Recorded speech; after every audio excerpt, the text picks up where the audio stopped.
മുൽക്കുണ്ട് എന്ന് മാത്രമല്ല, അള്ളാഹുവിൻ്റെ പ്രത്യേകത വഹുവ അലാ കുല്ലി ഷൈഇൻ ഖദീർ. വഹുവ അവൻ അലാ കുല്ലി ഷൈഇൻ ഖദീറുൻ. ഖദീർ എന്ന് പറഞ്ഞാൽ ഖദീർ എന്ന് പറഞ്ഞാൽ ഖാദിർ എന്നതിൻ്റെ അത് പ്രയോഗമാണ്. കുദറത്തിൽ നിന്നാണ്. കുദറത്ത് കഴിവിനെയാണ് അറിയിക്കുന്നത്. മനസ്സിലെ കുദറത്തിൻ്റെ ഖദീർ എന്ന പ്രയോഗം അഗാധാർത്ഥ പ്രയോഗമാണ്. ഫഈൽ എന്ന് പറയും. സീഗത്തുൽ മുബാലഗ എന്ന അറബിയിൽ പറയും അഗാധാർത്ഥ പ്രയോഗം എന്ന് പറഞ്ഞാൽ നല്ല കഴിവുള്ളവൻ എന്ന അർത്ഥത്തിലാണ്, നല്ല കുദറത്തുള്ളവൻ എന്ന അർത്ഥത്തിലാണ്. ഖാദിർ എന്നതിനേക്കാൾ ഖദീർ എന്നതിന് അർത്ഥവ്യാപ്തിയുണ്ട്.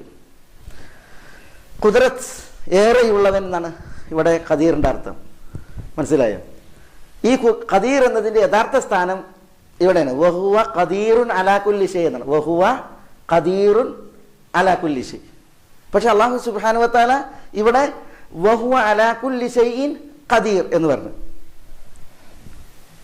ഇവിടെ യഥാർത്ഥ സ്ഥാനം ഉണ്ടെങ്കിൽ നമ്മളവിടെ പ്രയോഗം സൂക്ഷ്മമാക്കണം. അതായത് ഇവിടെ ഖദീർ എന്നുള്ളത് ഇവിടെ തന്നെയാണ് അതിൻ്റെ സ്ഥാനം. അത് മേലായ റബ്ബ് സുബ്ഹാനഹു വ തആല അങ്ങനെ പ്രയോഗിച്ചു. പക്ഷേ പറഞ്ഞത് ഭാഷാ പ്രയോഗത്തിൽ വഹുവ ഖദീറുൻ അലാ കുല്ലി ഷൈ, ഖദീറുൻ അലാ കുല്ലി, ഖദറ അല എന്നാണ് അതിൻ്റെ ഇത് വരേണ്ടത്.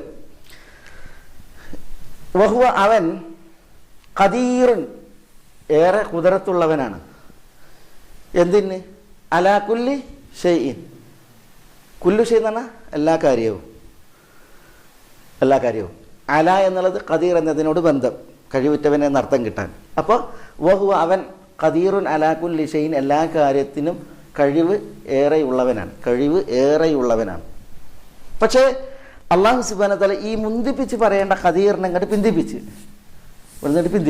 അപ്പം അത് ഇഖ്തിസാസിൻ്റെ അർത്ഥത്തിന് വേണ്ടിയാണ്. ഇഖ്തിസാസിൻ്റെ അർത്ഥം എന്ന് പറഞ്ഞാൽ എല്ലാത്തിനും കഴിവുറ്റവൻ ആര് മാത്രം? അള്ളാഹു മാത്രം. ആ ആശയം ദ്യോതിപ്പിക്കാനാണ് ഈ ഒരു മുൻഗണന ക്രമത്തെ ഇവിടെ ഈ രീതിയിൽ തെറ്റിച്ച് അല്ലെങ്കിൽ അതിനെ ആ രീതിയിൽ കൊണ്ടുവന്നത്.